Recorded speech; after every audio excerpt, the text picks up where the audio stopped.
Hello and welcome to the show. I'm Martin Willis, your host. And sometimes I feel like just a plebeian on a circuitous drive through this UFO topic. You're going to have to Google that. A friend of mine was, and I was talking this weekend, and she had some interesting words, so I thought I'd look some of them up, and that's what I am. Anyway, I want to thank you all for listening. We have a fun show this evening. We have Ron Felber. He's going to be talking about the Mojave Incident. We're going to be getting into that. We're going to take a little sidestep halfway through the show, or some part way through the show, to talk about another book he's working on. That's very interesting. Unfortunately, it's not about UFOs. Don't get mad at me about that. Thursday, we have Paul Hynek on. I'm really excited about this show because it has nothing to do with UFOs. We may mention it, but he was part of a study out of Stanford. They did some gene therapy, and he is the first person tested that's ever tested younger, about 4 years younger, with these therapies. And so we're going to be doing a show on the Everything Else show. That's this coming Thursday night, and that's 8 p.m. Eastern time. So you may want to check that out. To get to those shows, I am, when I can, I'll put those out in the mailing list. To get on our mailing list for our weekly newsletter, all you have to do is go to podcastufo.com. And on the sidebar, you'll see sign up for the weekly newsletter. And so when I have those shows, I think I'm going to throw out a newsletter for that. But also, you can subscribe to our YouTube channel and just click the little button, the little bell, and that'll send you email notifications of when I have a stream going up, because those shows are going to be done on random nights, random topics about things that I find interesting. You may not, so you can skip the ones you don't find particularly interesting. The blog this evening is by Charles Lear, as usual. It's become like a 4-part series now. The 1976 UFO encounter in Kentucky. And this week he talks about the investigation. He has one more. Let's see. And that one, I think, is the evidence. That is how he's going to top that one off on the 4-part series of that. So, I want to thank everyone that supports the show, and anyone that wants to do that. All you have to do is go to Patreon or go through our website, podcastufo.com, under support the show, under that tab, and you can support the show there if you'd like. I do appreciate every single listener. Thank you all. I've been getting some wonderful feedback. Unfortunately, I'm getting a lot of email that I just, and I've said this a number of times, and people kind of tease me about it, but it's much better to send me brief emails instead of these 4-page ones, because I have some type of ADHD or something like that. I have a hard time reading those very long emails. A lot of people are sending me their sightings. I do have on my website, podcastufo.com, I have a tab for if someone would like to anonymously post their sightings. Also, there is information for MUFON and Peter Davenport's site, New Fork, where you can report your sites as well. Either way, I welcome your email, and I will try to respond to every one of them. I know I'm behind. It's been pretty busy, and I will try to get to all of your emails. So that is about enough of me talking, and I think it's time for me to bring in our guest. He's a noted author. He used to be a policeman at one time, and he did some research and a great book on the Mojave Incident. You're not going to find a whole lot about it if you're researching online. So I like to have these type of stories and to find out more information about them. Ron, welcome to the show. Good to be here, Martin. Thank you.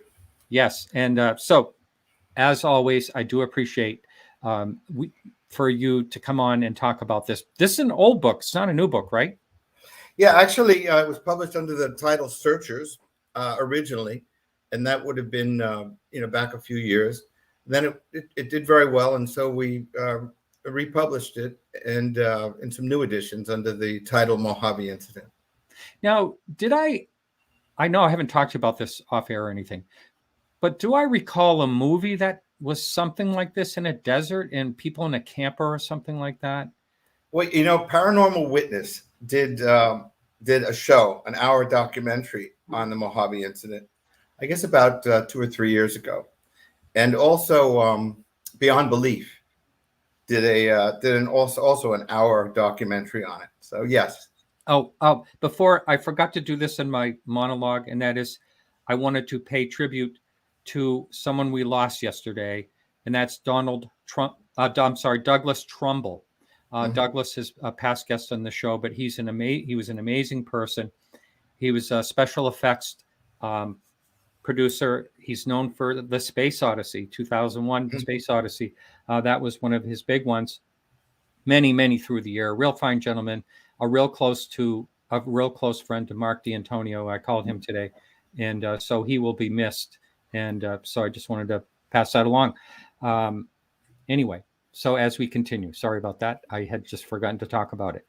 And anyway, he was a past guest. I got to meet him out in Phoenix, and a real swell gentleman.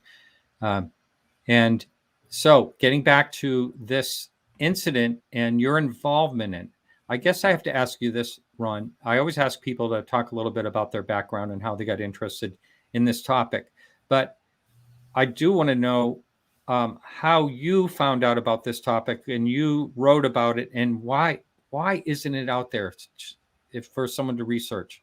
I mean, it's pretty major, right? I mean, as a matter of fact, I mean, a lot of people, one of the critics called it the most frightening UFO book ever written.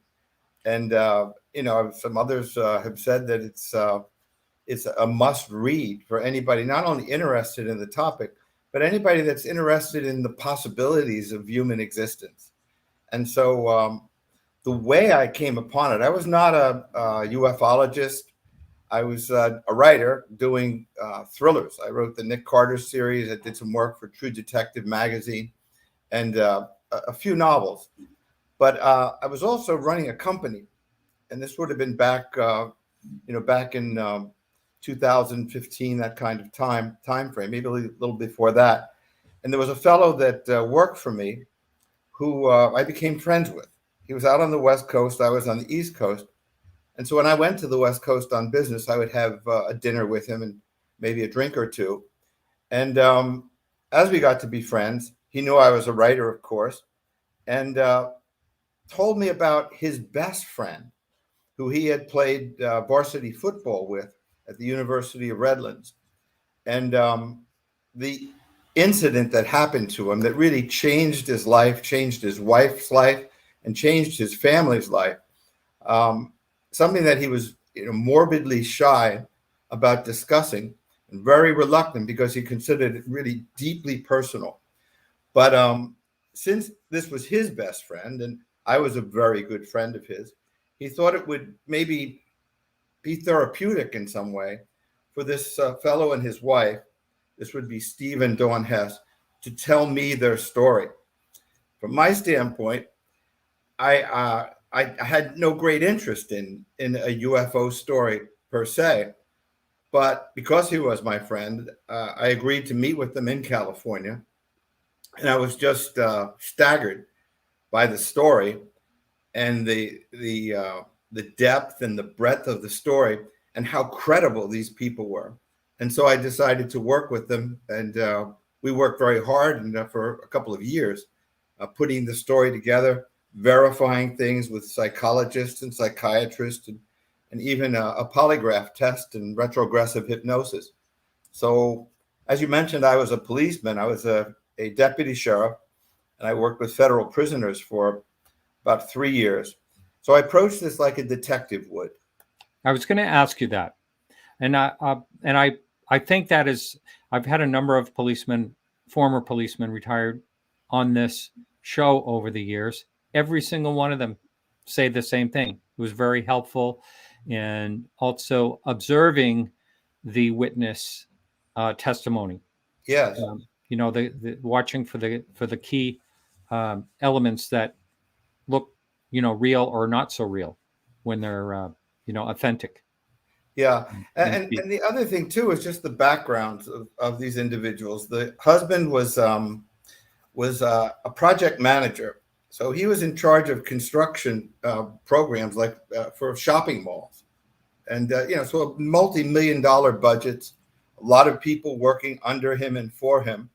And so he was an incredibly credible, very credible individual. They had 2 children, and his wife, Dawn, was equally credible. She was a college graduate. They were college sweethearts and got married.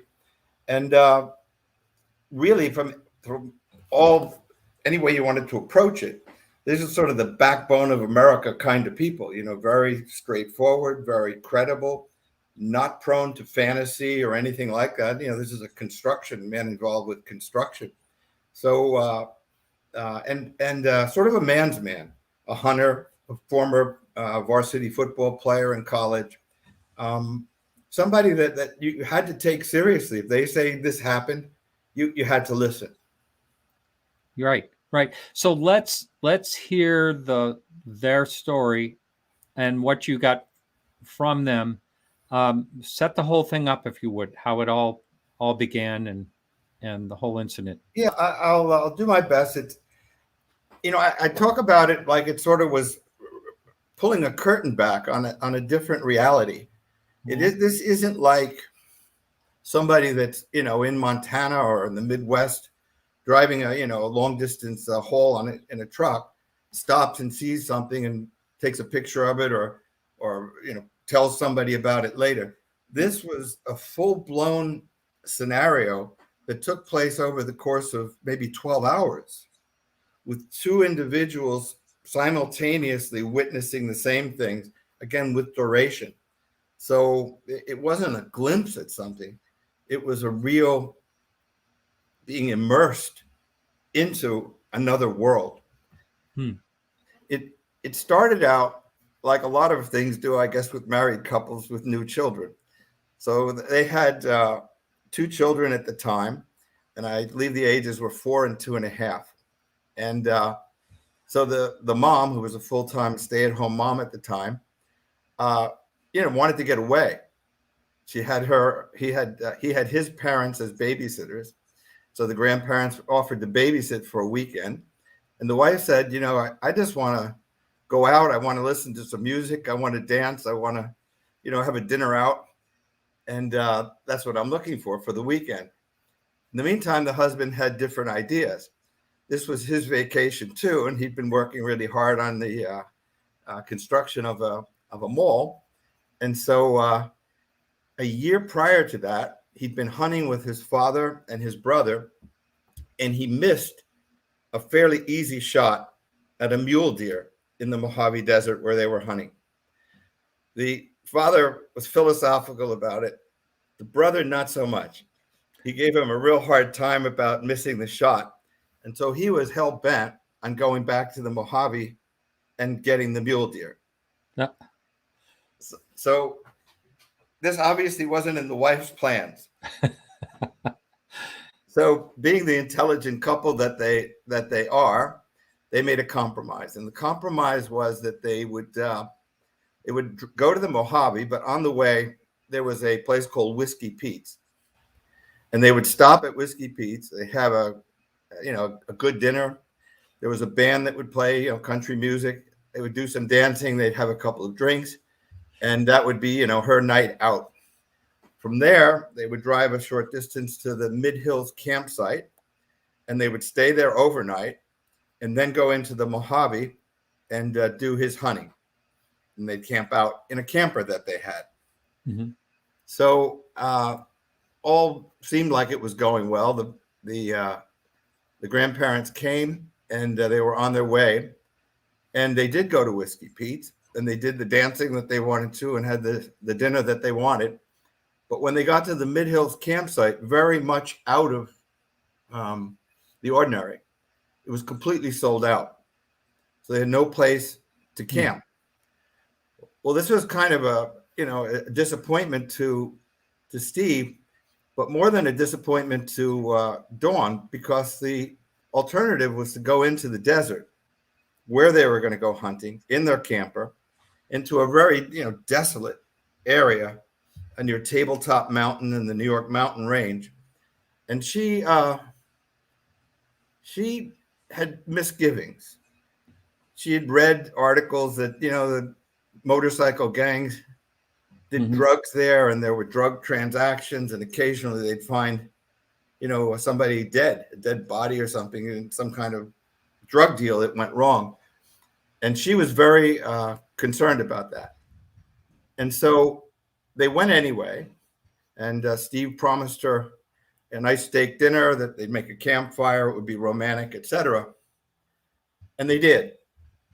So they went to the into the desert, again, a very desolate area, surrounded by mountains and kind of a valley, with the mountains surrounding it. And they made the campfire. They had some wine. They ate a steak or two. And as the evening started to fall, Steve, who had a UFO experience when he was 12 years old, he'd been fishing and camping with his parents and another set of parents, and he and his friend were fishing, and he had this vivid memory, etched into his mind of a UFO that appeared over Lake Mojave while they were fishing and seemed to follow them. And they ran from it. They dropped their fishing rods and ran. They ran back to their parents and told them that there was a flying saucer. And their parents, of course, who were having a good time with their neighbors, didn't see that as a very credible thing and sort of laughed it off. But to Steve, it was not a laughing matter. It was something that really made an impression on him. So while they're at the campfire and darkness is starting to fall, he feels this sensation of being watched. So he looks to his right over his shoulder, and almost like somebody peeking from behind the mountain, a UFO appears. Maybe 30 feet in diameter, just juts out. He looks at it, it looks at him, or seems to, and slips back behind the mountain. Now, Dawn, who is already nervous, he doesn't want to say anything about it, because the last thing she needs to hear is that he just saw a UFO behind the mountain. So he buries it, himself. Yeah. And they go on, and later in the evening, they are stargazing. So Steve, who is a really intelligent guy and very well informed, knew the constellations and how they were set up. And he's explaining to his wife, well, this is this particular constellation, and you see how the stars are here, and you see that one over there, that's a double star. And you can see that it's brighter than the others, and its shape is a little different. So she says, well, if that's a double star, this one must be a triple star. And in the mountain range, not far away, I would say 400 yards away, 500 yards away, above the mountain is this glowing orb. So Steve swallows hard when he sees this, because all of this starts to come together from the time he was 12 to the sighting he had just had to this, which he has no explanation for. It's not a triple star. So they talk about that for a moment, and Dawn understands that he's a little bit shaken now. And as they're watching, as they're observing, the one glowing orb becomes 9 glowing orbs. And over the mountain range, again, maybe 500 yards from them, the 9 glowing orbs form the configuration of an M. And so Dawn looks to him, what's going on? What is that? And the only thing he can think of is maybe it's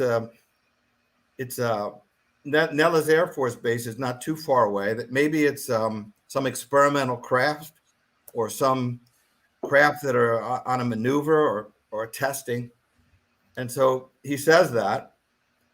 But while they're saying that, the 9 become dozens, and the dozens become hundreds. And the noise in the desert at night is noisy. Stops. All of a sudden, it feels as though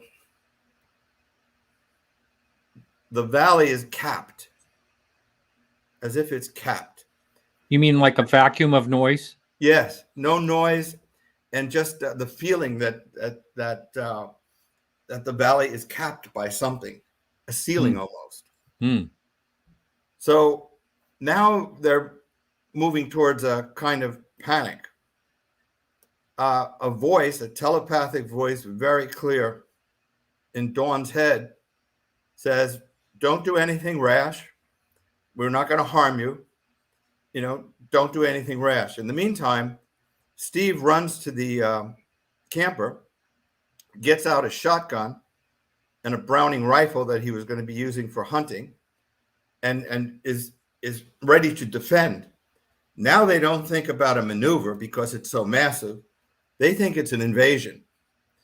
They think that maybe it's the Russians, or that's the first thing that came to their mind. It's the Russians. This is an invasion. That? Wow. And so Steve is ready to defend. I mean, as ridiculous as that sounds, people in moments of panic do things that aren't necessarily totally rational. But he picks up the guns, and then Dawn hears another sort of voice, telepathic. Put the gun down. Don't try to fight us, or we'll kill you. Oh, geez. She takes the gun, pulls it down, said, don't do that. And now he hears the voice. And the voice says, "Get in the camper, put the guns down, sit in the camper, in the back of the camper." So almost as if in a daze or in a robotic sort of way, they walk to the back of the camper like people that are hypnotized. Mm-hmm. And they sit Indian style, him with the guns across his lap and her next to him in the back of the camper. Soon after, they look out of the camper window and they see the hundreds of orbs dropping to the ground. And as they drop to the ground, there's an onrushing of what they describe as gremlins, red eyes. And so in the night, what they see are hundreds of pairs of red eyes rushing towards them. So this is, of course, again, they're starting to feel like they're going to have a heart attack or something. And they try to move. But again, what emerges are two almost like fire plugs that are electrified. And so when they move forward a foot, it moves. These two things move forward a foot. And there's an electrical charge. So when Steve tries to leave the camper, he gets jolted back by this tremendous force of electricity. And I guess you don't try that more than once or twice before you realize you're trapped. Can you explain that, what you mean exactly? Like, this is something that came inside the camper? Yes. At the lip of the camper. What did it look like? They call them like stumps. That's what they call them, like stumps. That's the way they describe them. So if you think of maybe a fire hydrant. Yeah, something, that maybe is a couple of feet high and maybe 8 or 10 inches across, but electrified, and two of them. So that basically this is an electrified fence.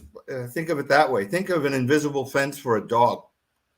And this thing just popped up in their camper? Yes. Yes. Wow.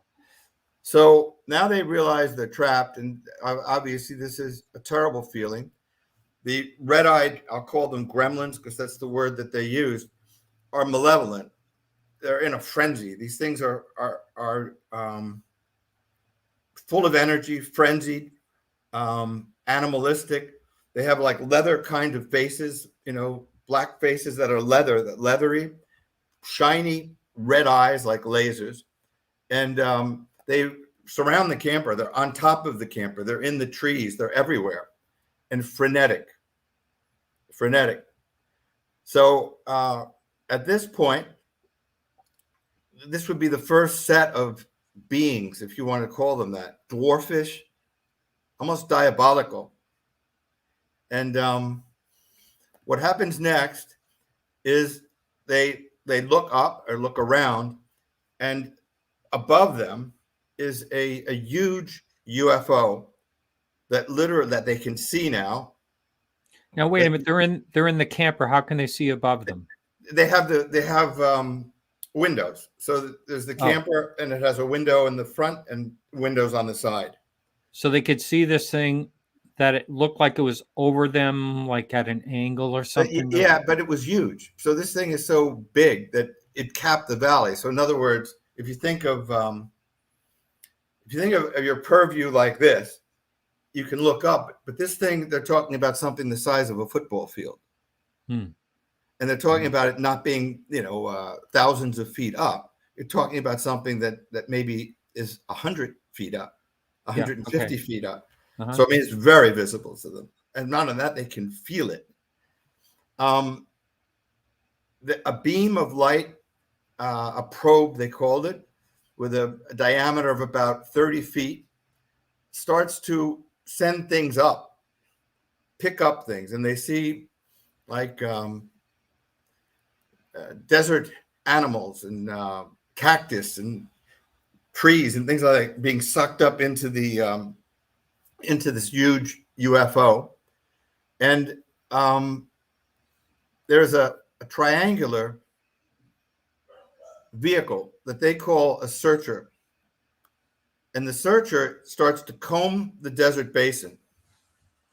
And they smell a lot like burning rubber or sulfur. And they feel the ground shaking.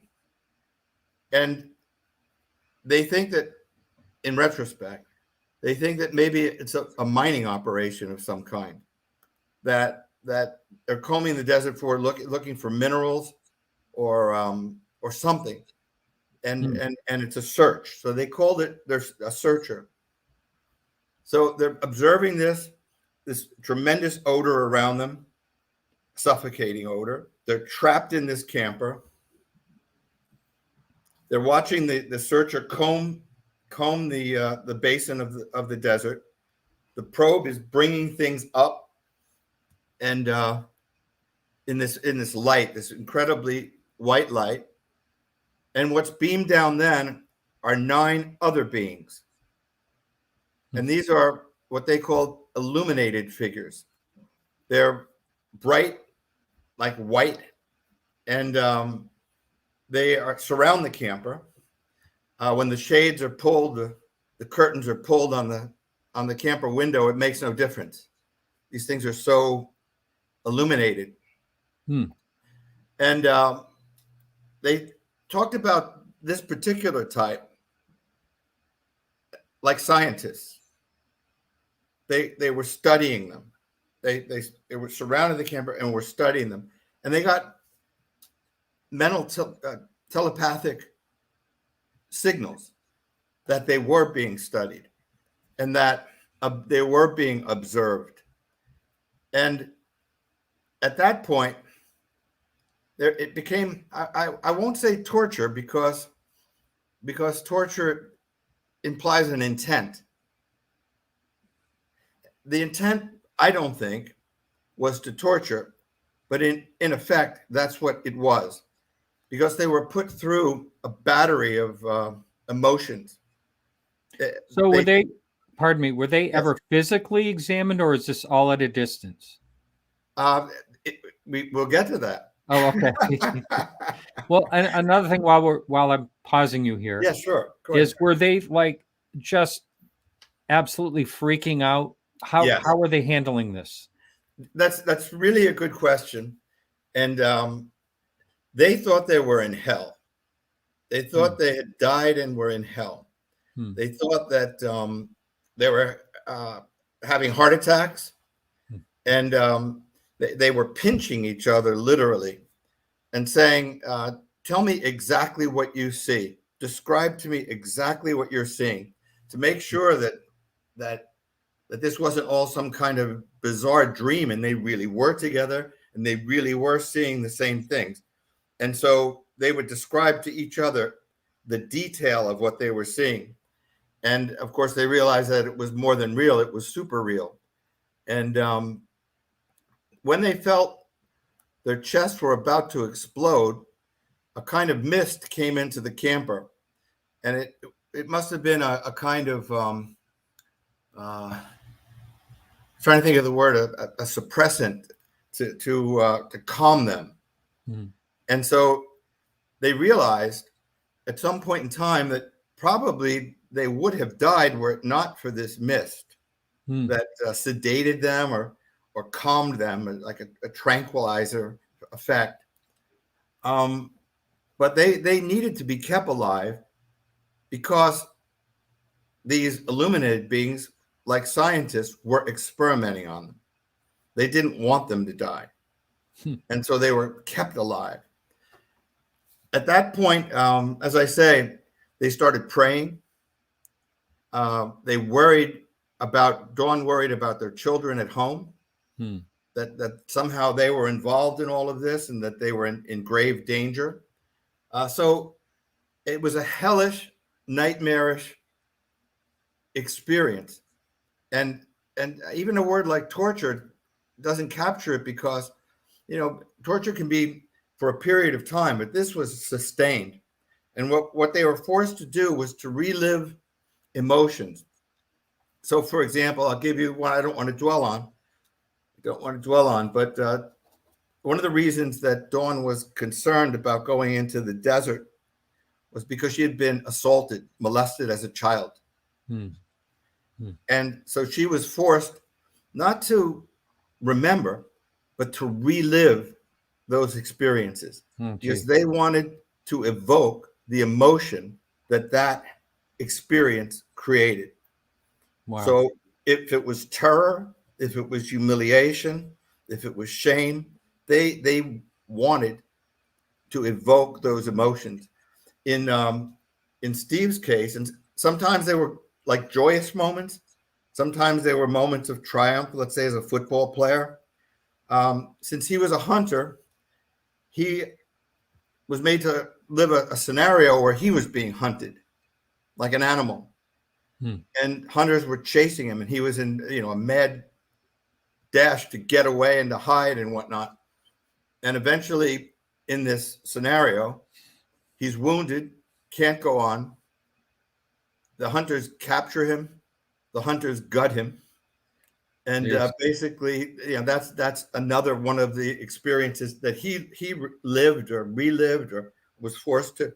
But again, the idea was to evoke emotion, sadness, fear, joy, exultation.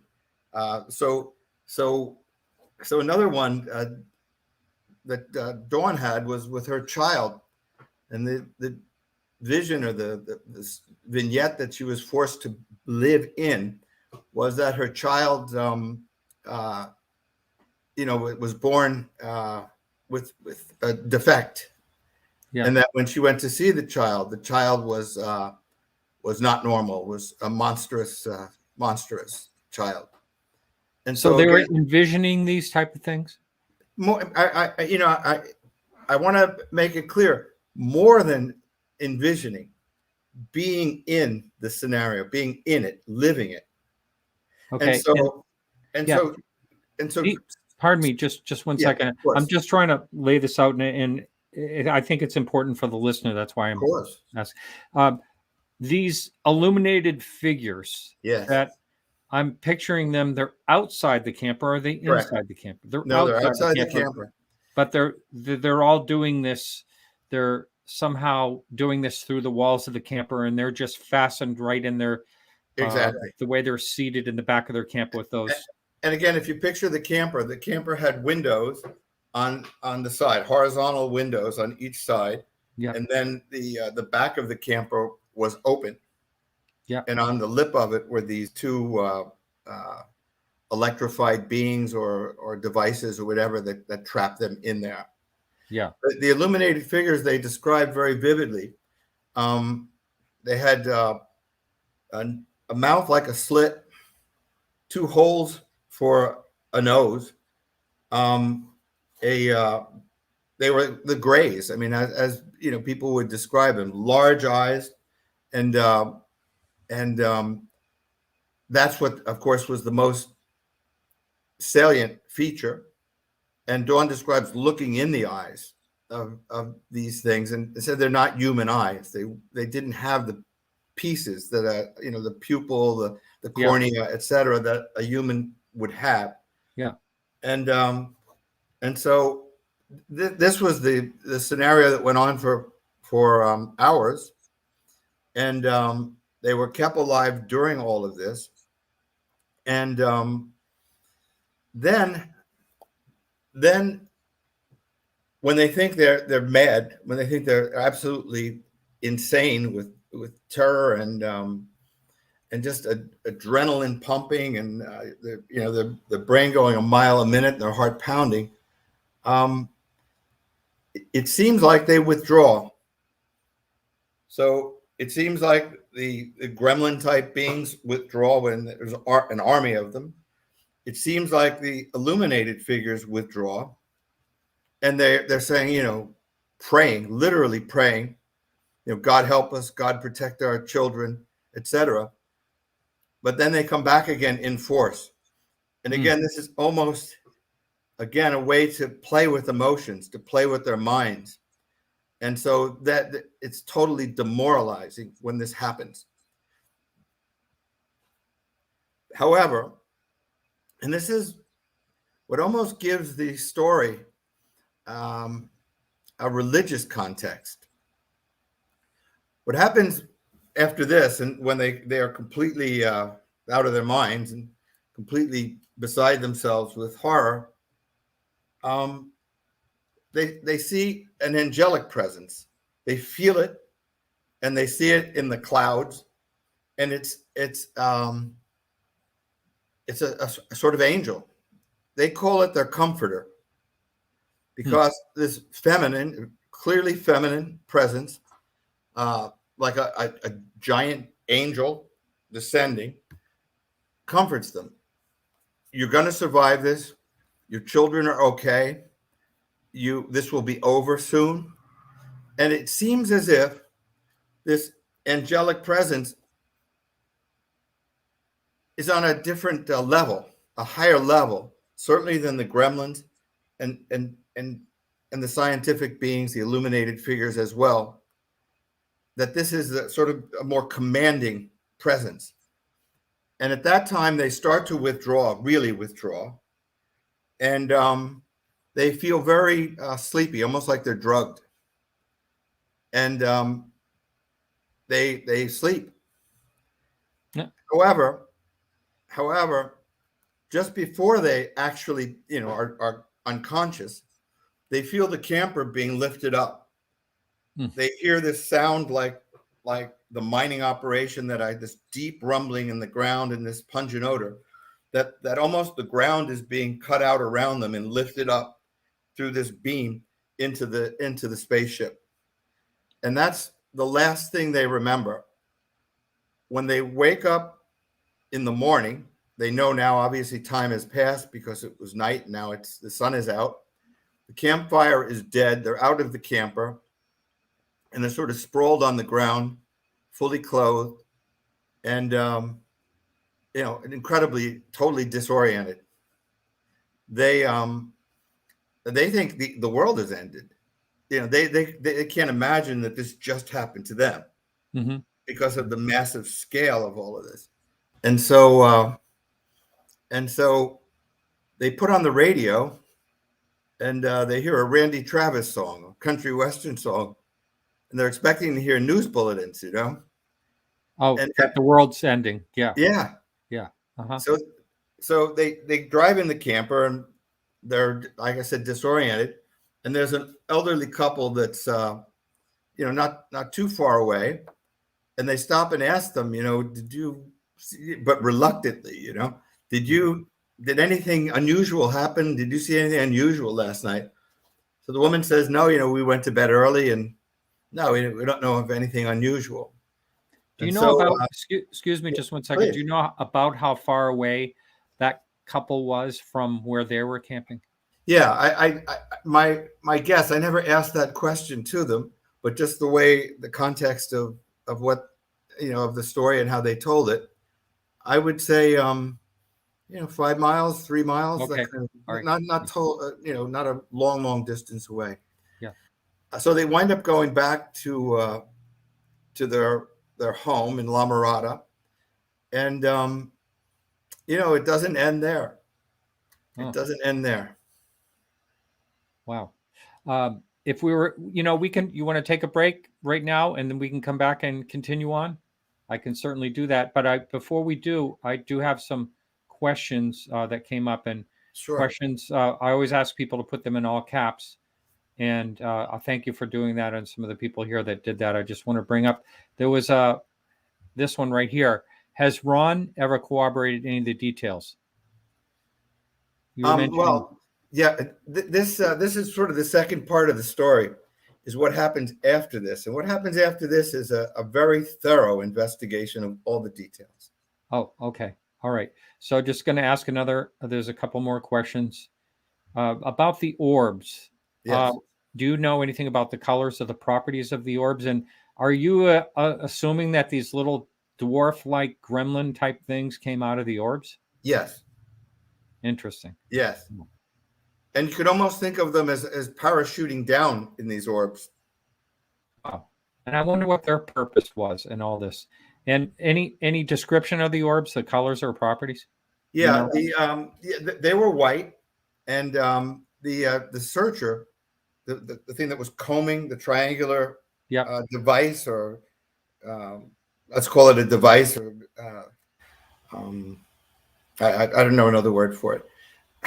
It was multicolored, so it was blue, red, white, and it flashed different colors as it was prowling around and scanning the desert basin. Wow, amazing. Let's see.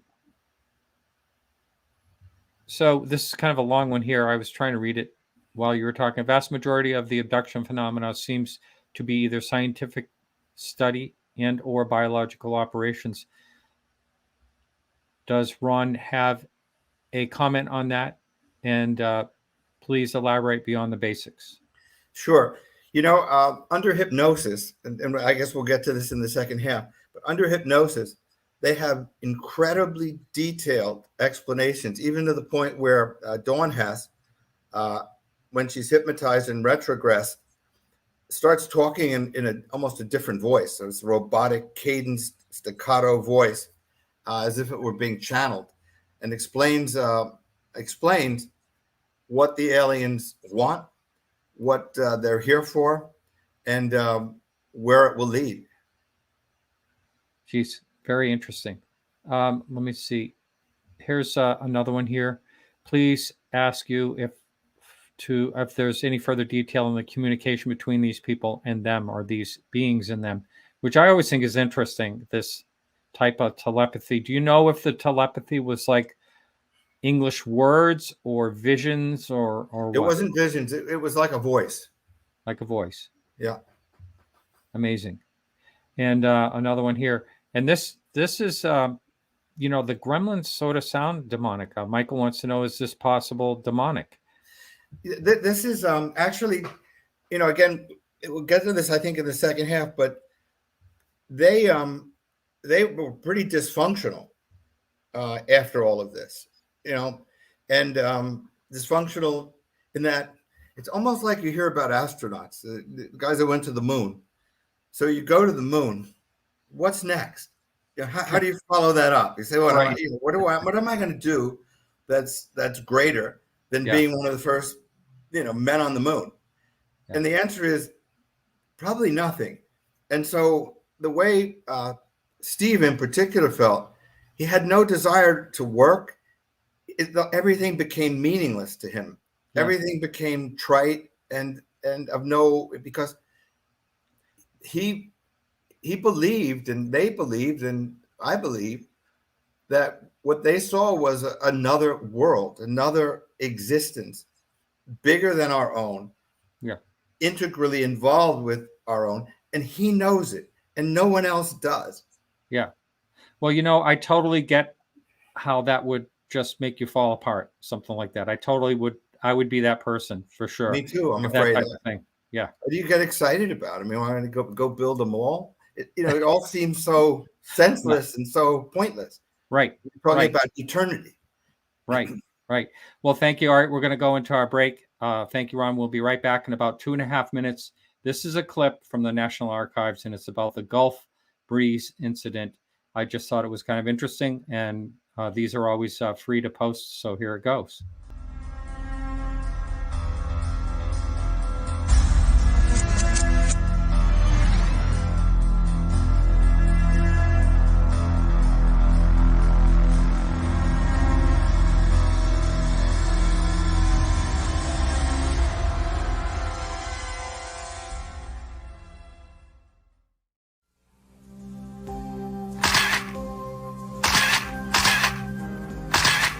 This is no ordinary sighting of an unidentified flying object. These pictures, taken over a 6-month period in Gulf Breeze, Florida, are the most spectacular evidence of UFOs ever gathered. While some say the photos are fakes, that would not explain the fact that more than 20 people have reported seeing these objects on the very same nights. Charles Summerby describes what he saw in the skies. No sound. There was no veering. It was a straight course. And halfway out over the bay, and so I'd never seen anything like that. There were portholes. We saw portholes of light coming out of the portholes. The man who took these pictures insists on remaining anonymous, so we'll call him Jim. We had a narrator read a transcript of our interview. Jim says his most threatening encounter with the UFOs occurred on this road. He says an object swooped over his car and sent out a beam of light. And it came through the windshield, hit my exposed arms, and turned my skin to like it was asleep, but even worse. And then you don't have any feeling at all. I proceeded to panic. Forced off the road, Jim fumbled with the camera, managing to snap this one dramatic picture. A noted optical physicist calculated the object was hovering about 3 feet off the ground. Photography experts say such a picture would be virtually impossible to fake. Shooting out of the windshield of the car, through the windshield of the car, and being able to reproduce this object down the road, reflecting on the surface of the road, I feel would be very difficult to do. But not everyone buys that argument. The mayor of Gulf Breeze is convinced the UFO reports are an elaborate hoax that are damaging to the image of his city. I want to go on record as the mayor and express to all the population viewing this telecast that we...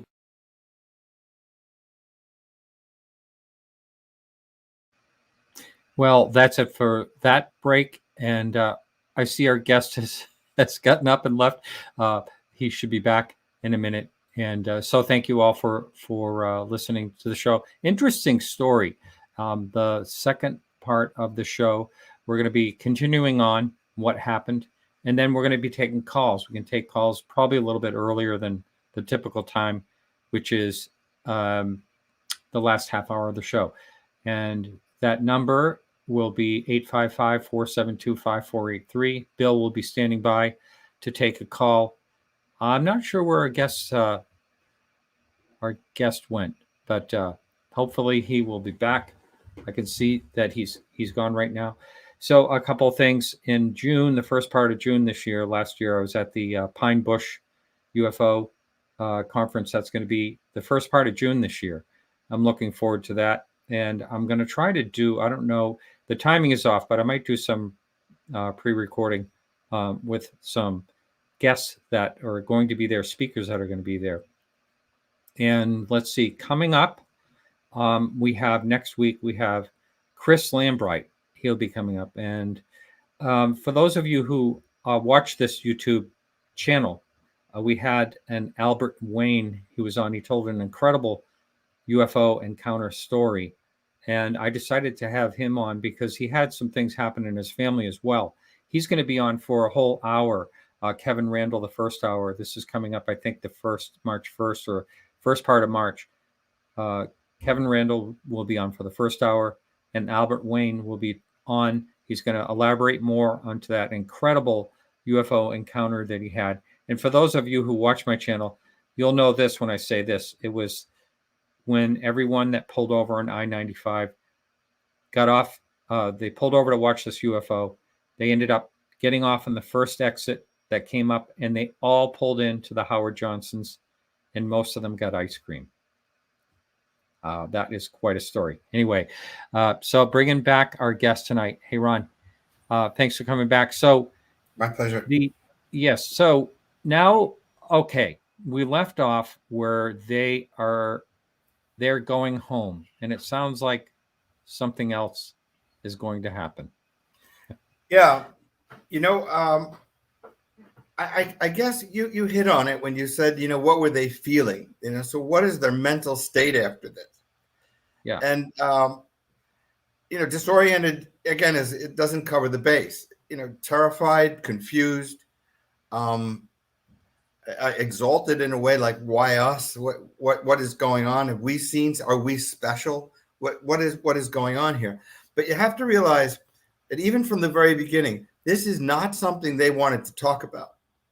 And so reluctantly, when their parents, the grandparents, Steve's parents, sees them, and they come back, she's really concerned about her children, and he is, you know, they're like different people.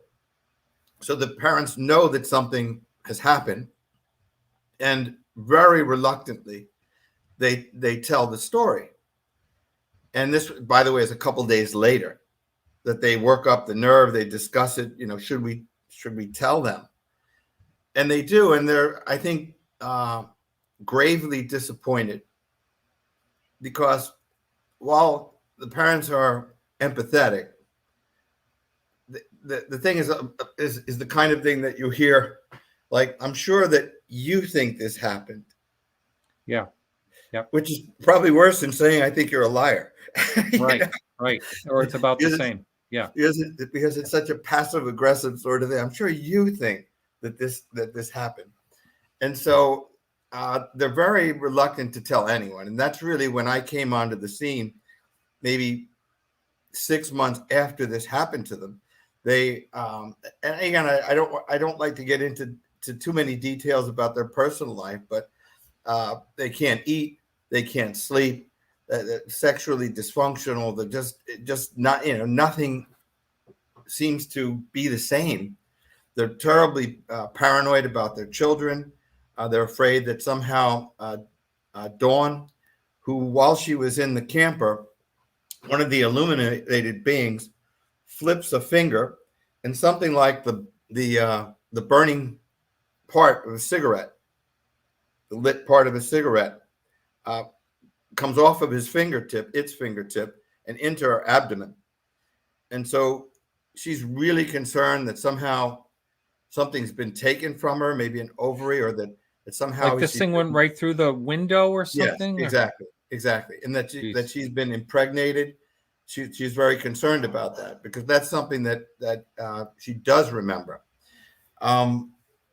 So when they get home, for example, they have terrible nightmares, and this, of course, just causes them to have insomnia, to be paranoid. Every creak in the house, every loud noise. The psychiatrist who saw them, there were two, said they had all the symptoms of a POW. And so, for example, in the middle of the night, they hear their oldest child, who was 4.5 at the time, screaming bloody murder. They rush into his room, and he's spinning like a top. Oh, jeez. The mother scoops him up in her arms and embraces him, and he's hysterical, and says, there are monsters. There are monsters in my room. And so, of course, Steve says, there is no such thing as monsters. There are no monsters. He goes, there are. They're little, and they're mean, and they have red eyes. Oh, God. So this is what right now you hear this all the time, called the Hitchhiker Effect. Have you ever heard that term? Like something will follow you. And that's what it sounds like happened here. Yeah, there's another situation, and I'll read it if you don't mind. Can I do that? Yeah, as long as it's not real long. Yeah, sure. No, it's not long at all. Yeah, it's not. Well, I just want to give you the description of. It's not long at all. The description of what they look like. So it's June 12th, 1990, 3:05 a.m. It was 4 weeks later, in the dead of early morning, that the dreams recurred with an intensity unlike any of the others. In his, Steve saw himself back in the camper, trapped and screaming, while the illuminated creatures encircled him. He was screaming, but there was no sound. Then he saw a flashing image. It was of a long, narrow tunnel with lights running along the sides, but then it was gone again. Then he saw a being who was all white, the color of the tunnel lights. Again, he saw a flashing image, and it was of several beings like that. They were trying to restrain him. Then the vision was gone, and only the first figure remained. The being is 4 feet tall. He wears a white, luminous uniform with an upturned arrow on the chest. He has no facial features, no mouth or lips, only slit. He passes directly through the wall. He stands behind the headboard of the bed. He stays there, passes his 3 long fingers over Dawn's face, over and over. Steve can only see the hand. He opens his eyes, and directly above him is the face of the white being. "You're dreaming," he hears the voice say. Then he looks to Dawn's face and sees the burn marks its fingers have left. "Hey, wait a minute," Tom says aloud. "This is no dream." He turned to see Elise and gasped. He was awake. He knew he was awake, and Dawn, had burn marks all over her face. Dawn's eyes opened. The expression on his face scared her. What is it? "Go to the mirror," he urged her. "Go to the mirror." Dawn walked to the wall mirror above the chiffonier. "My God, what is this?" she screamed. Steve, what have they done? They've burned my face." Wow. So this is the kind of thing.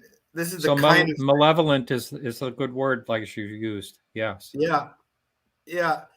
So so somebody had asked, is this diabolical? But it's one of these things where, what do you want to call it? I mean, on the one hand, you got these sort of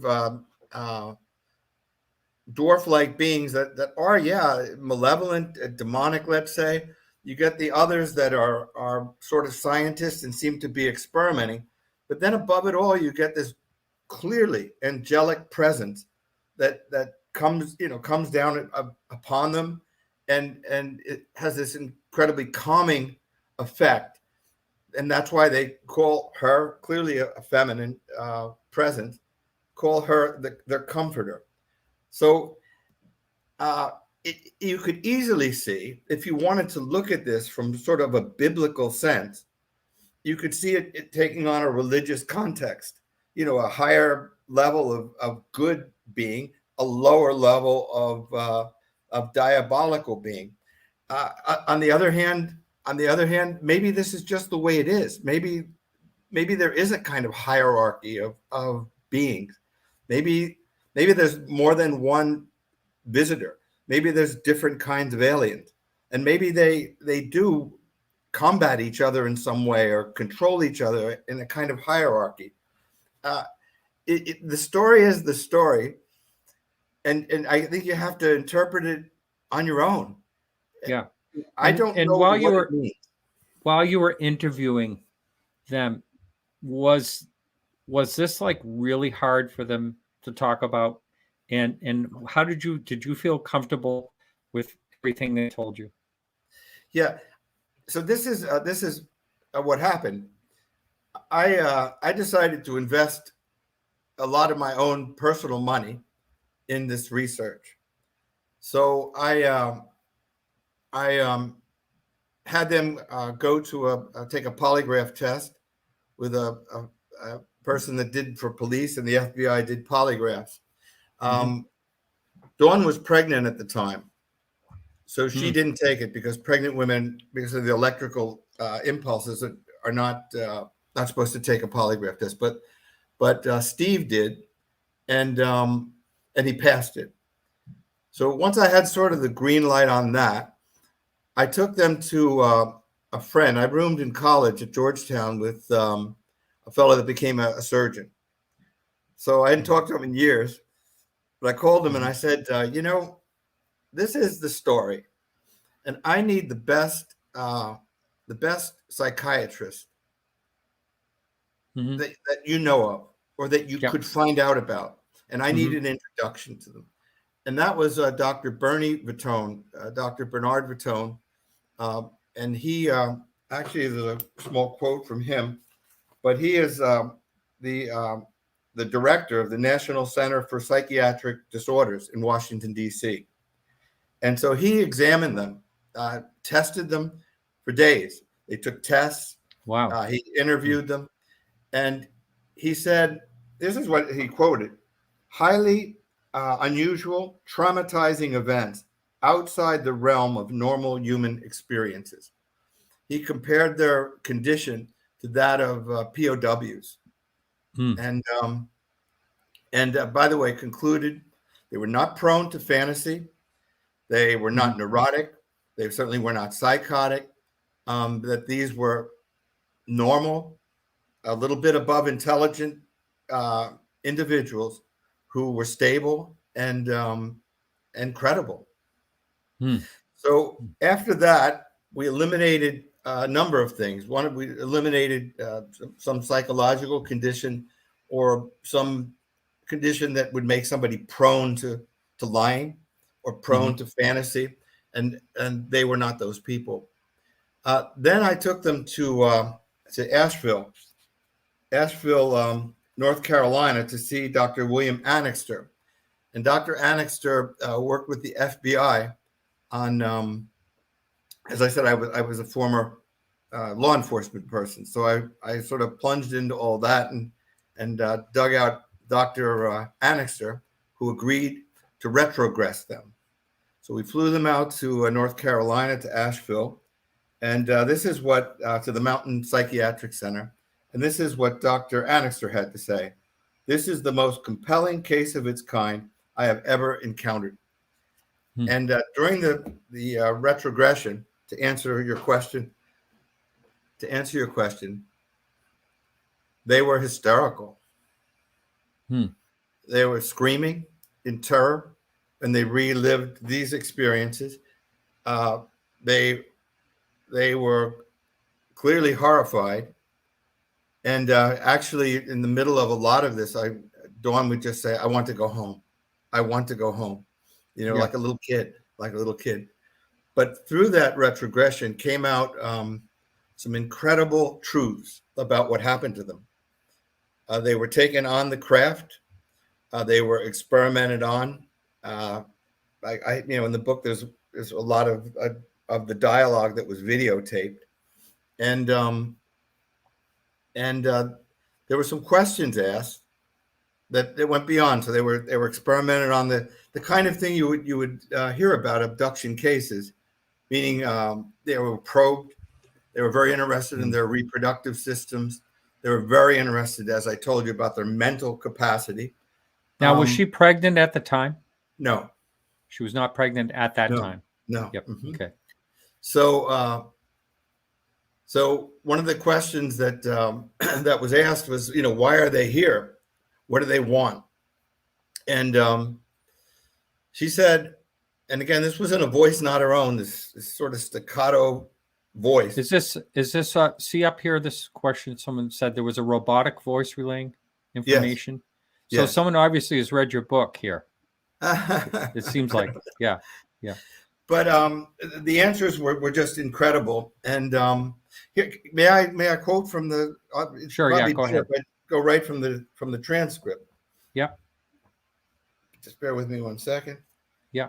So Dawn, do you have any idea what these beings want or why they're here? This is the doctor. So it was macabre watching her spring up in her chair, suddenly animated and alert. Her voice, rather than soft and emotional, took on a new cadence, which was clipped and direct, quite unlike her. Quote, "They want to make contact with the population. Steve and I are specimens, imperfect like the human race. When we're ready to communicate with them face to face, then possibly the world will be too." Her actions, such as edging forward in her chair at the moment, seemed mechanical, as did her voice as she continued. Quote, "They have to study our reactions so they know how to approach us. They don't have emotions like ours, so they need us to teach them. They need to understand humans." Which all makes sense. Yeah.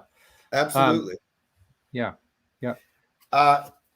If these beings are in contact with you, Tell me what you know about them. And this is where it gets really, I guess, subjective in terms of interpretation. But this is what she answered. God created our world in his image, but not theirs or any of the others. Are there many different kinds of beings? Yes, different ones, different hybrids. When do you think this communication will happen between the aliens and humans? I don't know. In my lifetime? How long will you live? In a normal man's lifetime. In our children's, she said at last. Wow. Stunning, don't you think? I mean, I just find the whole thing stunning. So when they did the regression, you said that was videoed? Yes. Did they video? And were you able to watch that? Oh, yeah, sure. Yeah. Yeah. Yeah. I'll read you one last thing that I think your listeners would be really interested in, because I don't think that I know of anything where the answers are so clear. You know, you talked about the universe and matter earlier. You said our universe ends where theirs begins. This is what you said. Our universe ends when its matter stops mattering to us and starts mattering to them. What does that mean? She answers, I don't know. Then she says, the missions these aliens are on, are they friendly or unfriendly? They're neutral. They could care less. What does the One Supreme, which she had mentioned before, want? For all the galaxies to live harmoniously together. Do we have a separate God from the One Supreme? No. What else do you know about this entity? Is it a being like the others? Read the Bible. Huh. Wow. I know it to me, it's like just really a conundrum. It's something that it's like a gem that you look at from different angles and it glistens in different ways, you know? Right. So are Elsie and Tom still with us? That's someone asking here, but I did have some questions about them. Yeah, I should mention, originally they didn't want their names used, and so we called it Elise and Tom, but their real names, and they did come out with this story themselves after some time, and their name is Steve and Dawn Hess. I was wondering why you mentioned Dawn. I couldn't understand why you're mentioning Dawn instead of Elise. Now I understand. So, so that was my question. Are they actually talking about this? Have they talked about this on, a lot of people go on Coast to Coast and places like that and talk about these incredible stories. Have they done anything like that? They did an interview with Jimmy Church where they were on and interviewed along with me, but it was just one, and that was it. That was it. Yeah. And are they really very uncomfortable in talking about this? Yes. Or they yes. I mean, do they basically relive it? I think that it's like somebody. I was just reading a book about World War I, All Quiet on the Western Front, and when these fellows came back from these terrible experiences, they didn't want to talk about it. Yeah. And I would say it's very similar. I don't think this is something that gives them any joy in reliving or discussing. Yeah. No, I get that. And a lot of people I've talked to over the years have to walk away from what their experience is and revisit it when they feel like it. For instance, Travis Walton has talked about being away from that whole situation for many years because it just horrified him. And, he didn't, and there was a lot of negativity out there too about his story. And he just said, I don't need this. You don't need, when you have something like this happen, you don't really need to convince anyone. I think you're absolutely right. I think what's frustrating is that to them is that how do you really explain something like this? How do you really, if somebody's skeptical, it's not their job to convince them.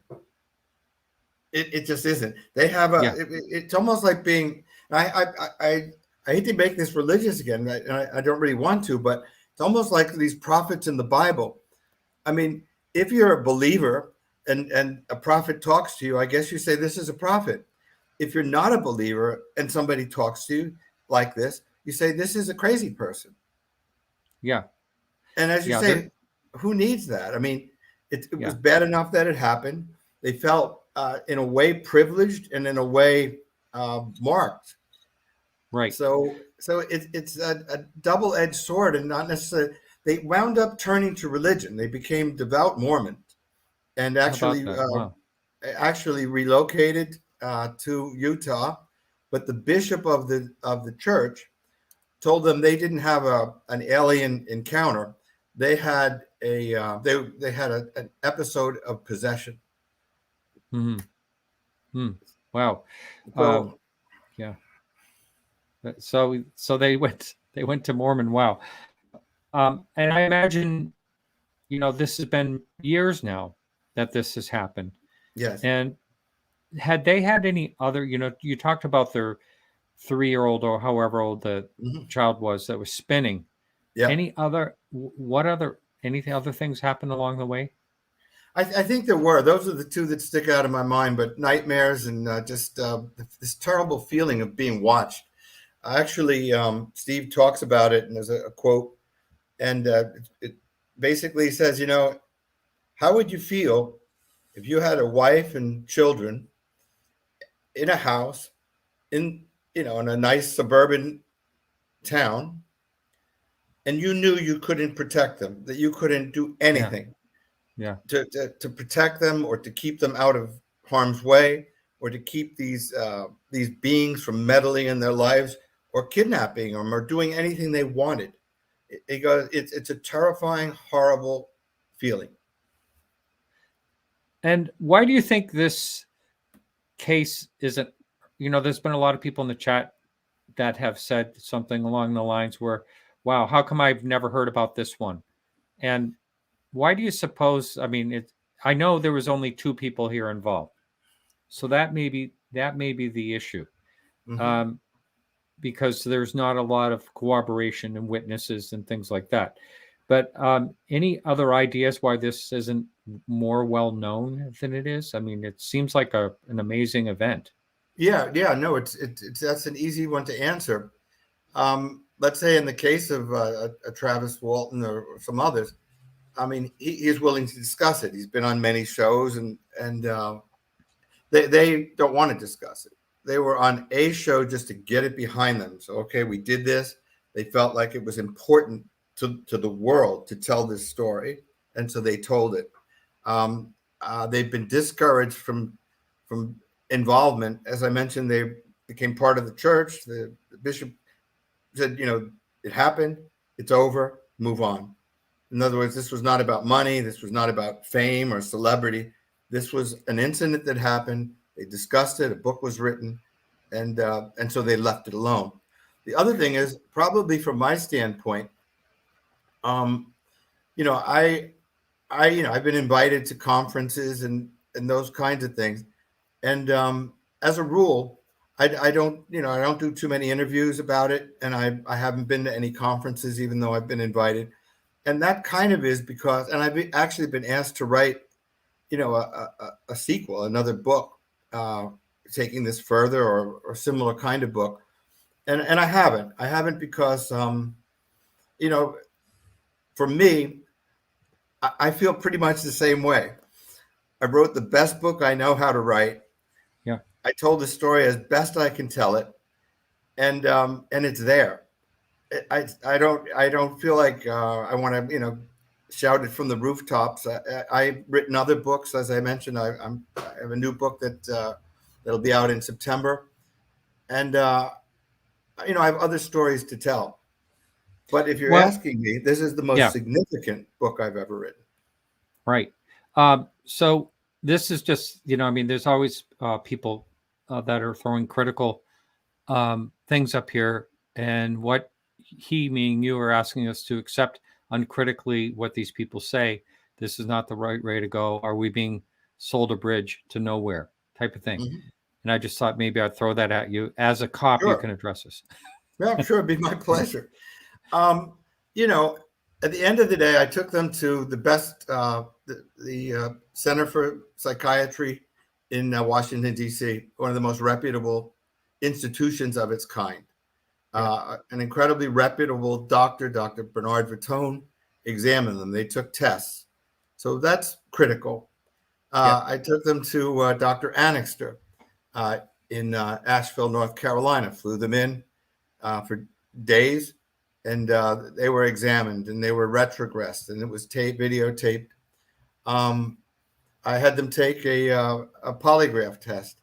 I mean, really within the scope of what I'm capable of. I'm not an institution. I'm not, the CIA or the FBI or the NSA.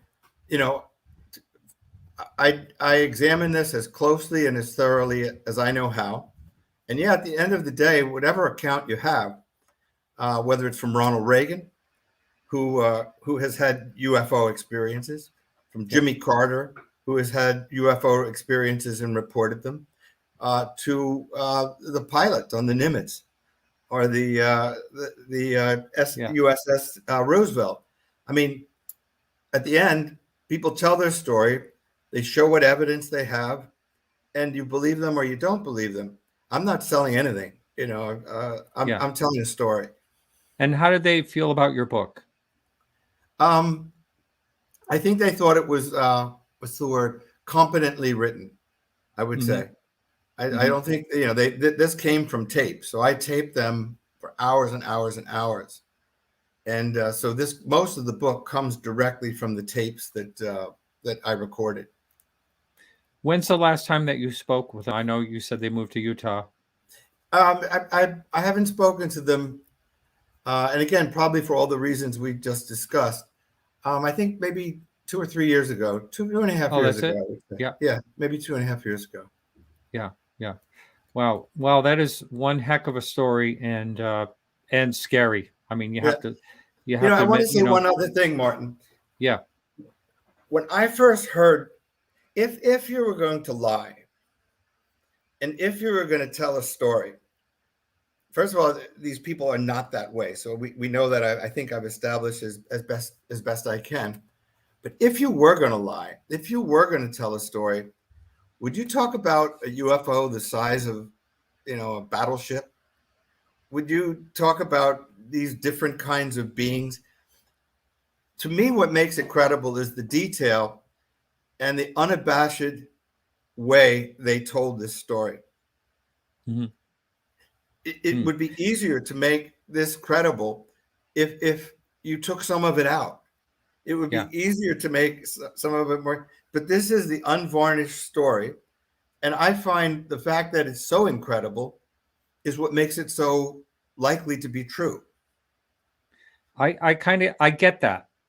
I find myself, when I just mentioned earlier, right after the break, that I have Albert Wayne coming up, and he talks about everyone pulled over on I-95, and they all, when they leave after this UFO encounter, they pull over to the Howard Johnsons and get ice cream. Exactly. I mean, those weird things like that. I mean, exactly. Is just so bizarre. Another that thing I think it feels more credible. Another thing that I found really sort of amazing, and I didn't know, there are two things to answer the question. Two things. One is Fife Symington. Yeah, I'm sure you've seen him interviewed and heard what he has to say. He talked about a UFO the size of a football field. Now, again, another credible guy. I mean, a pilot, etc., fighter pilot in Vietnam, a governor. And he talked about this slowly moving overhead. And again, it would probably be a lot more credible. It would be untrue, but more credible if he said, well, it was about 50 feet in diameter, and it whooshed by at some speed. But no, it's the size of a football field, which is exactly the way they described the UFO that capped the valley above them. The other is that there are petroglyphs, cave drawings that are in the mountains there, in the caves in the Mojave. It was the Paiute Indians, and many of the drawings resemble to a T the way the illuminated figures are described. And there's a ground drawing that can be seen from overhead in the Mojave called the Mojave Twins. If you want to chill, just look that up, I guess, on the internet or somewhere, Mojave Twins, and what you'll see is exactly what they described as the illuminated figures looking like. So I find this, when you put it all together, the uniform described with the arrow, the truncated arrow pointing up. I talked to somebody else, and in an account that they had heard, there was that same kind of symbol. So these are little details that, as somebody that's a critical thinker, it starts to coalesce into something that's just, I think it's true. That's where I come out, and the doctors thought it was true as well.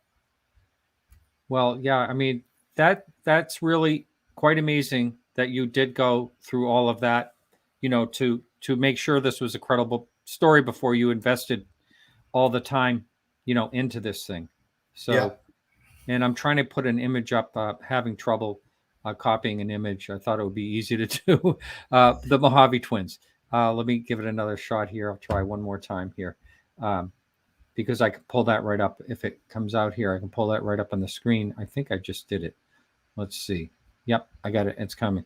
So, yeah, I mean, that whole story is just amazing to me. Here it is here, which is that's something you see from the sky, and I'll put that in the show notes for the audio listener. Interesting, because I mean, people could say a lot about that, but I mean, even how would you make something like that when you're on the ground? That's pretty amazing because it's so big. Yeah, exactly. Yeah. Well, that is a horrific story. I now know why that person in chat said early on that he wasn't going to sleep tonight. And the funny thing is with that story is all the different beings, you said like maybe a hierarchy. Yes. But, you have these gremlin type things. I mean, they can't get any scarier than that, with red eyes, small little things running around. And what was their purpose? Was their purpose to get them back into the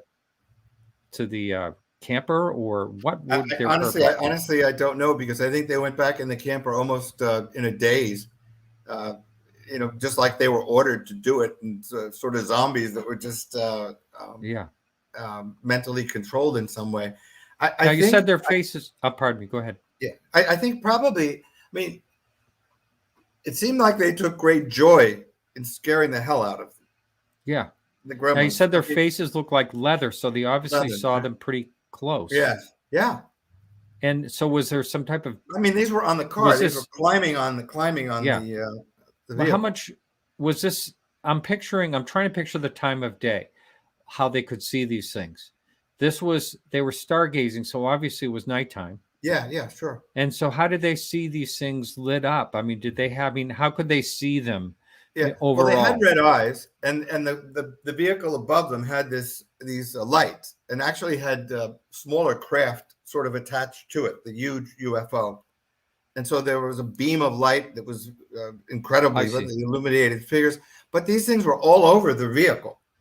I mean, they were literally in the trees and all over, like swarming. And the thing you said about sound is something I hear all the time. You said it sounded like the valley was capped. Yes. And it goes back to the Berkshires incident and many other incidents where people say that all the sound is gone, almost like they're underwater. That's kind of the term. And so there's no sound at all. All the insects, everything you hear in the desert night is all of a sudden quieted for no apparent reason other than what's going on. And the other thing, I'm sure that people familiar with this topic, as your listeners and viewers, I'm sure are, the question becomes, were they sought out? Because Steve had this experience when he was 12, and this was some sort of follow-up, some sort of culmination. Or was it just happenstance that they stumbled onto this? There was a mining operation that maybe, Alumax was getting various rare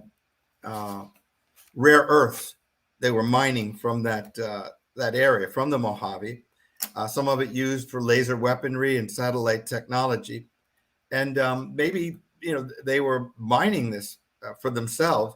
And Steve and Dawn just stumbled onto them.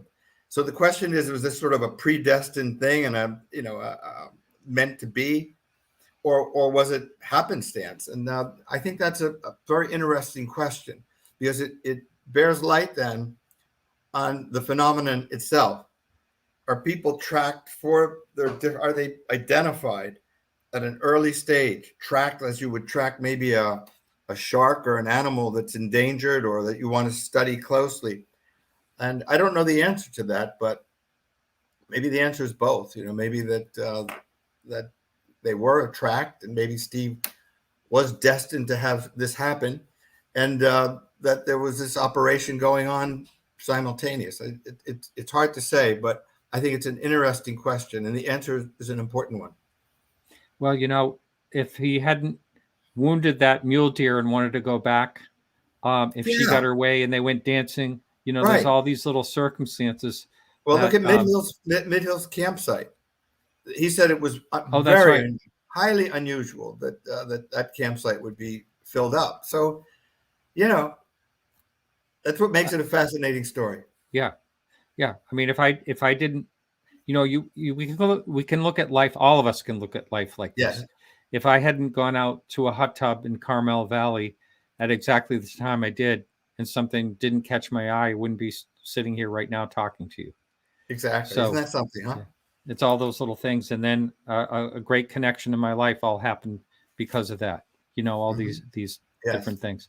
So anyway, I did open the lines. That number is 855-472-5483.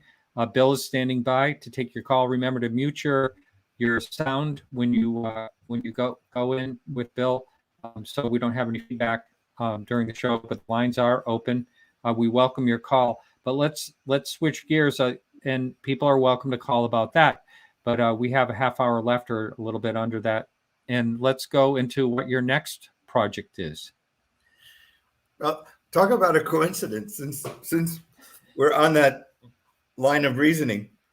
So I was a student at Georgetown University when the filming of The Exorcist was happening.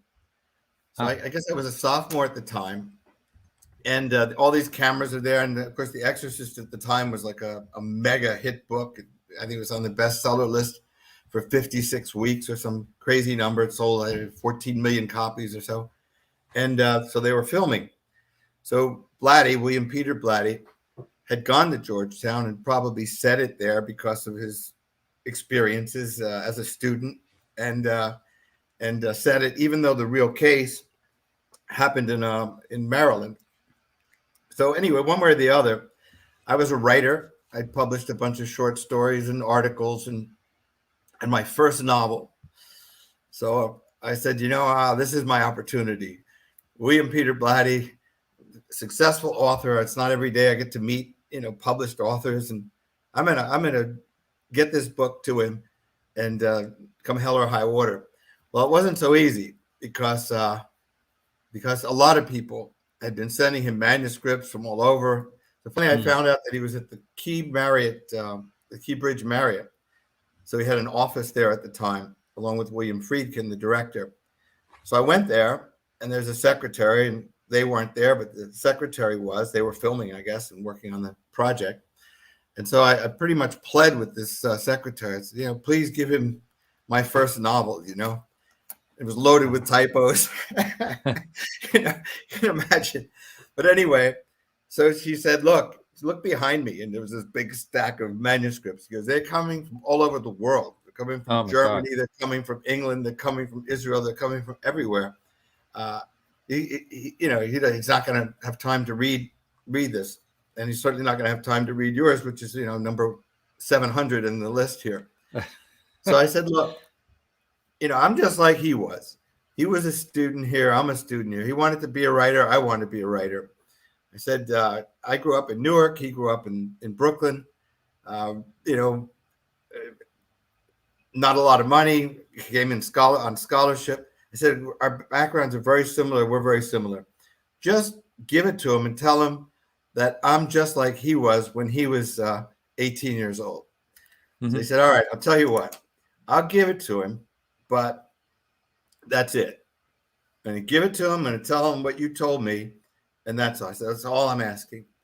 So I went back to New Jersey where I lived with my parents. And I get a call over Thanksgiving weekend. And it's William Peter Blatty. And he says, I like your book. I want to meet with you. So we met. And he's passed away maybe 4 years ago. Just a really wonderful guy. I mean, I just have nothing but good things to say.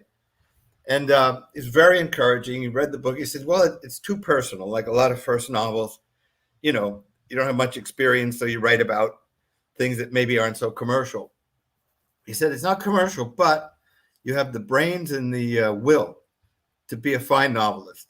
And I'll tell you what, you write a different kind of book, you know, and one that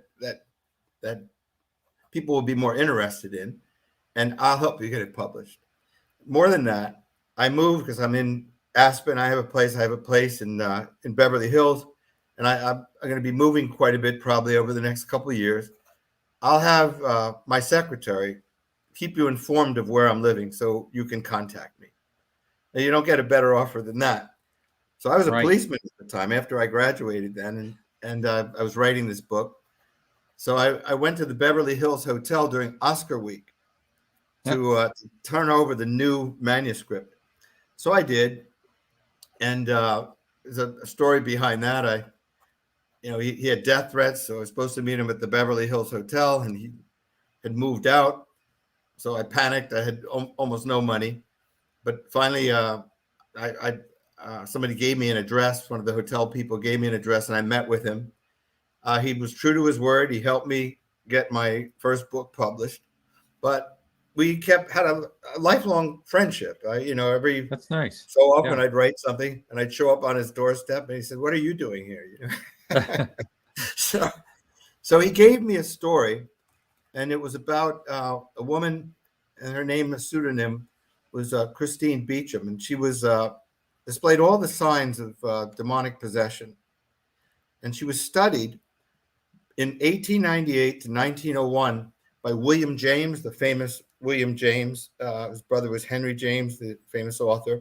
William James was the first professor in Harvard Medical School to teach abnormal psychology. Dr. Morton Prince, who was a peer of Sigmund Freud. Dr. Waterman from the Waterman Penn fortune, and the clairvoyant Leonora Piper. And they studied her from different angles for 3 or 4 years. All the transcripts were at the Harvard Medical School library. Blatty got me access to it. And it's the most harrowing and most credible story you'll ever read, because it's totally documented. Letters, transcripts, photographs. And I wrote this book about it. And it took me a long, long time to do. And it's called The Unwelcomed, The Curious Case of Clara Fowler. And it'll be out in September. Wow, great.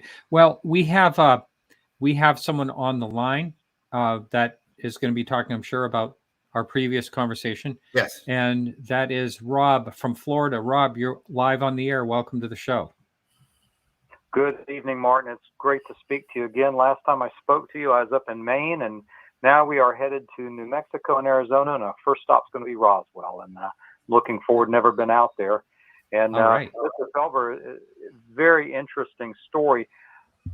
You mentioned, and I think this is the first time I've ever heard this, where these beings discuss a superior force. We call it God, they call it something else.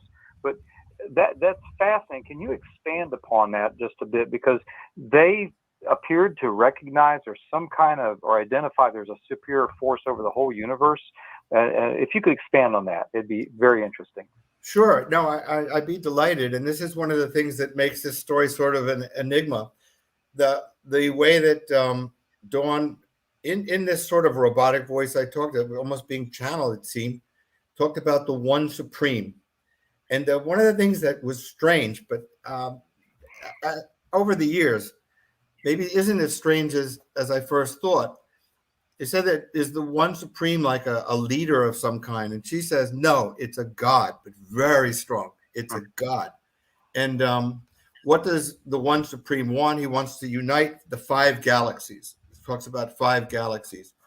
The interesting thing, too, he says, we are made in its image, but the others aren't, meaning the beings that she encountered and whatnot aren't, but humans are. And maybe it's because, and she said that they're exploring and want to know about human emotions. And I wonder if the thing that separates humans from maybe any other species is the ability to love. Fascinating. Now, it's this you hear this on these accounts. These beings typically don't have any emotions. You know, and we're, of course, brimming with emotions. Yeah, that's for sure. Sometimes for the good and sometimes not for the good, right? Oh, that's for sure. And now, when you say galaxies, did you equate that as like our Milky Way galaxy? And of course, there's 1 million galaxies across our entire universe. Do you think they were referring to our galaxies or the entire universe? My guess would be, and again, it's a guess, no better than yours. My impression was that it's the entire universe. And this is what I was getting at a little bit when I said my thinking has changed. When I first, I'm not a particularly religious guy, so just put it in that context. I mean, I have nothing against religion, but I'm not a very religious fellow. But originally, and I heard a physicist, an astrophysicist, talk about this not too long ago, maybe a month ago, something like that, and it struck a chord with me. He said, originally, and meaning 15 years ago or so, people thought that there were many Earths, that there were thousands of Earths, maybe hundreds of thousands of Earths, and perhaps human beings or something like human beings that existed.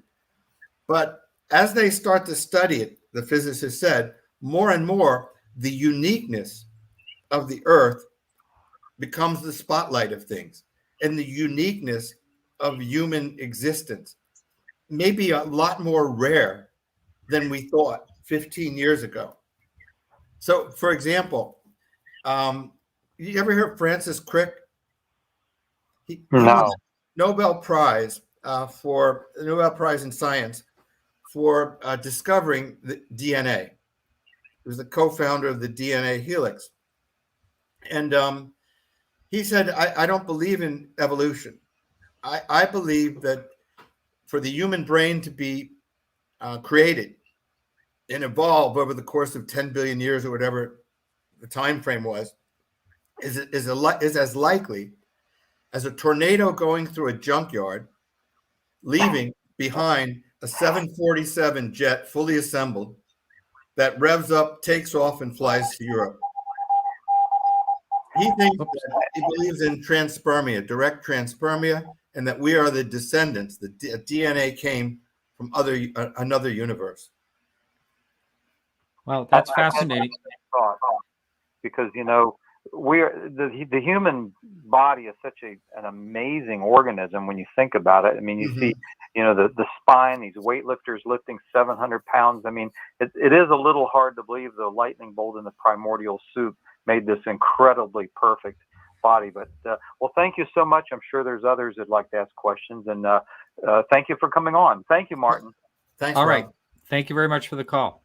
So that was interesting. And I was sent this week a scientific paper that kind of goes along with that theory in a way, that it looks like our DNA may have been altered. There's some type of scientific paper along the way. And I have been I've said a number of times on this show that I have to think that, it is kind of unusual that we could develop our brains the way we did in such a quick fashion of only 300,000 years or so, or 150,000 years. I mean, for evolution to make that happen, it seems like a big jump to me.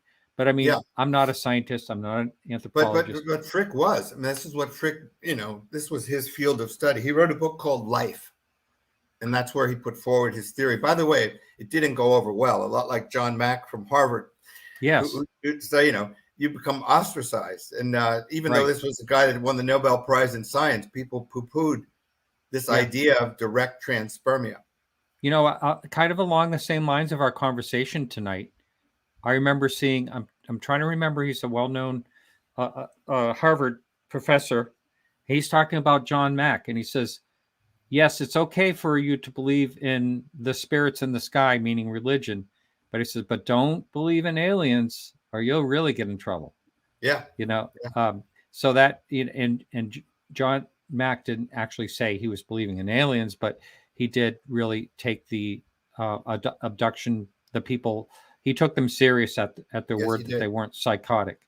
We have a regular caller. I haven't heard from him in a while. Andy from Connecticut. You are live on the show, Andy. Welcome. Hi, guys. Yeah. Hi. I always listen either later or live, but don't comment because I'm still working. But Ron, great show. I read the book and I've seen the Paranormal Witness episode a few times. I just wanted your thoughts on, from a religious perspective, what you think of the hypnosis testimony from Dawn about the aliens saying that our planet is special. We were created in God's image and they weren't, or their planet wasn't. And that, what you think of that. I've always thought that fact, or that I've had the suspicion that is why the aliens are so curious about us, because we are very unique. And I'll take your answer off the air and let somebody else call in. Thank you, Andy. Yeah, I mean, people, I guess anthropomorphic is the word. People tend to humanize things. So, you are a human and you look at it from a human point of view. And so what you tend to see is greatly influenced by that. I think that, like I said, what resonated with me was this astrophysicist, and it had nothing to do with religion. He was talking about science and just the evolution, the recent evolution of people's thinking, scientists thinking about, at first was, there's all these places that have the same conditions as Earth, and this could happen. But apparently it really isn't that way, that a unique set of circumstances. It isn't just that there's water. It isn't just that there's oxygen or whatever it might be. That it isn't just that there's carbon available. It's an incredibly unique set of circumstances coming together in a very specific way to create human life, and particularly the ability to reason and look into the future and show emotions generally, but particularly, I suppose, emotions that go outside oneself. So, for example, if Darwin is absolutely right and everything's about survival, how do you explain, somebody sacrificing their life for another person? That shouldn't happen. That shouldn't happen. How do you explain a soldier protecting his platoon, a husband defending his family, people doing things that go way outside of the idea of moving, of their whole logic being for them to survive? So the idea of, I don't know, a Mother Teresa or whatever, people that are humanitarians and that prefer giving to taking, how do you explain that if everything is about survival instinct? So clearly everything isn't about survival instinct, and this is a unique set of experiences, and maybe it's not so prevalent. Maybe there aren't a million Earths and a million reasoning, feeling beings like us. And like I said, it sounds self-centered and very anthropomorphic to talk that way, but maybe it's true. I understand that the Earth goes around the sun, not in reverse. Yeah. But nevertheless, sometimes things that seem not so likely turn out to be the answer, Right. Very interesting. We have Eric on the line from Boston. Eric, you're live on the air. Welcome to the show. All right. Thanks, Martin.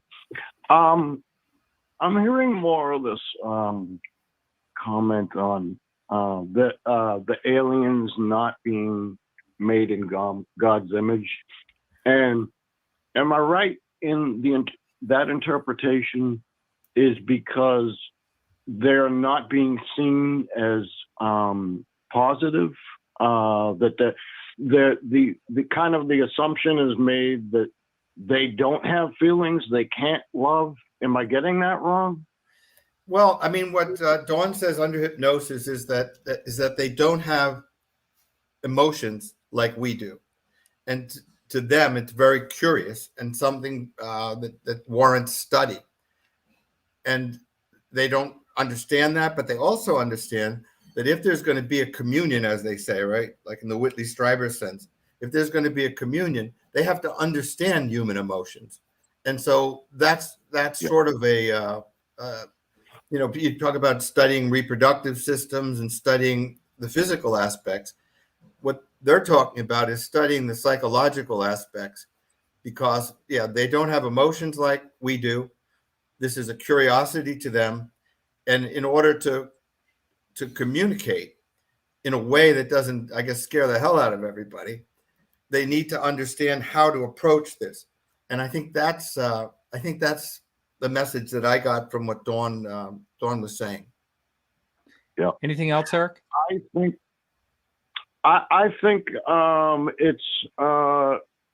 it's an interpretation on their part that they don't have those feelings and stuff. And if I'm to go with who's the higher intelligence, I'd have to go with them. The chances are, what people generally don't seem to understand is that extraterrestrial intelligence is above and beyond our own. Mm-hmm. And so, okay, what I'd also like to know is, if you know the Travis Walton story, as years have gone by, Travis is much more comfortable with saying, it was more like an ambulance call, and they saved his life, and they've got more positive things to say about it. Do these people, have they ever considered that their interpretation is why they were so fearful? That other people, there could be other people, given the situation, might actually have enjoyed it. Yeah, I know. I take what you're saying seriously. I mean, I think intelligence, clearly, we can't do what they can do. We're not showing up on their planet. We're not showing up where they live. But I think more than anything, I don't think that it's necessarily an evil thing. I mean, this is one way of interpreting it. But the other way of interpreting it, look what we do to chimpanzees, or what scientists do to animals. I mean, basically, it isn't that they hate these animals or they're trying to torment them. They're studying them. And so there are dissections. There's things that you do that are awful if you look at it from the point of view of the animal or the test subject. I think that that's more. I mean, I would never argue that we're more intelligent than these beings. Clearly, that's not true and not possible. But it is possible that we have a set of experiences and maybe a set, call it emotions, feelings, that they don't have. I mean, that's clearly possible as well. I don't necessarily think they're evil. I think that they were scientists. Okay. Yeah. Could it be that they have just as much as emotion as we do, but they were absolutely perplexed with the horror, the emotions of horror in these people? And yes, they became they're concerned, and they were very interested in, why this reaction of utter horror. What is going on here with these people that they're like that? I mean, that's really an interesting point of view, and I think that's as likely as any take on it. Thank you, Eric. I did want to mention, Eric, I don't claim to know exactly what this means. I don't know what it means. I look at it, as I mentioned, it's like a sort of gem. You hold it up to the light and you see what you see. And if you hold it from a particular angle, it looks one way. You hold it from another angle, and it looks quite different. Do you think, one of the emotions I think of, and one of the words that seems to come up a lot in these conversations with people is the emotion, or whatever you would call it, of love. Is love an evolutionary thing so we survive, or is it more than that? I know it's kind of a philosophical question I'm asking you, but I'm wondering if that was ever any part of the regression talk that happened, that particular thing. No, it didn't come up as something like love. That word never came up. Emotions came up quite often. Feelings came up quite often, but not love. But I would venture to say that in retrospect, what might have also been of great interest to these beings is the love a mother has for her kids. Right. Because she was incredibly concerned about the well-being of her children more than herself. Yes. So if they were observing that would be perplexing, probably. Maybe not. I don't know what their evolution would be. But here's one more question, and we're just at the end here. Did any of the alphabet agencies ever contact Elise or Tom or Dawn or Steve, whatever they want to be called these days? No. How about any other people contact them? Any investigators, really, other than yourself? Well, really, their name was kept. They were using pseudonyms, and so no one really could identify them to track them down. If you're asking about agencies, the CIA, NSA, or whatever, no. The answer is no. Yes. Excellent. Well, one more time, if you would give the name of your book that's due out this fall. Yeah, it's called The Unwelcomed, The Curious Case of Clara Fowler. And of course, this is the Mojave Incident, and it's available on Amazon or wherever. Yeah. I have a website too, ronfelber.com. That's simple. Well, I didn't even find that, so I can't remember how we connected, but I will put that in the show notes and down in the notes here below this video as well. Thank you so much. It's been a real pleasure. You've been a great guest. Thank you, Martin. It was a pleasure talking to you. All right. Take care. All right, everyone. As a reminder, we'll be back next week with Chris Lambright. And the following week, I don't have any of that up in front of me, what's going on, but we have some great guests coming along the way. Don't forget, this Thursday night, we have J. Allen Hynek's son, Paul Hynek, is going to be on talking about immortality within our reach, which is a really interesting topic. Thank you again, everyone. And remember to keep your eyes to the sky.